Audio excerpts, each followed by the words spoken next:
इस तरह जब संकल्प का सातत्य, सर्वस्व समर्पण और आत्मसंयम, ये तीन कुंजियां हमारे हाथ लगती हैं, तो भाग्य का ताला स्वयं ही खुल जाता है। अर्थात योगक्षेम का भार स्वयं भगवान वहन किया करते हैं, यही शाश्वत सत्य है।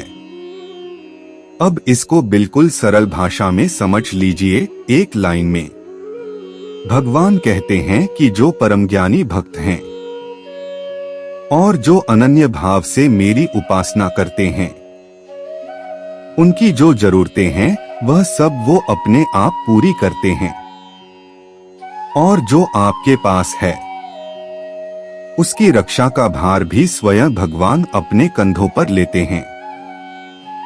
यह ठीक उसी तरह है जैसे एक छोटे बच्चे के खान पान, रहन सहन आदि की सारी जिम्मेदारी माता अपने सिर पर लेती है।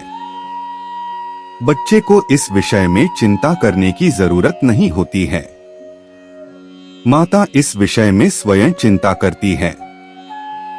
अगर हम ऐसे अनन्य भक्त बन जाते हैं, तब आप यह नहीं कह सकेंगे कि हम तो इतनी सारी पूजा पाठ करते हैं, फिर भी इतने दुखी क्यों हैं। एक बात और भी है, कई बार भक्त पर भगवान की विशेष कृपा होती है, जिसके फलस्वरूप भगवान प्रयास करते हैं कि आपके प्रारब्ध का फल इसी जन्म में या एक ही बार में कट जाए। ऐसे में वे आपसे ज्यादा पूजा पाठ भी करवा सकते हैं, क्योंकि फल तो कर्म करने से ही मिलेगा। ऐसे में आपको इसे दूसरे दृष्टिकोण से समझना होगा। इसे आप भगवान की कृपा ही समझिए। कई बार जीवन के अंत में या मृत्यु के समय आपको भगवान अत्यधिक कष्ट भी दे सकते हैं।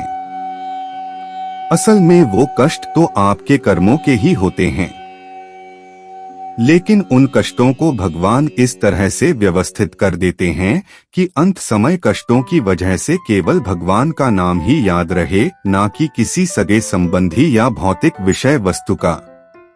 और मृत्यु के समय हमारा जो भाव होता है, हम उसी को प्राप्त करते हैं। ऐसे में भगवान की याद बनी रहने से ईश्वर आपके लिए भगवत धाम का रास्ता खोल देते हैं। तो ऐसे में यह न कहे कि भगवान ने उन्हें इतने कष्ट दिए, वो तो इतना पूजा पाठ करते थे।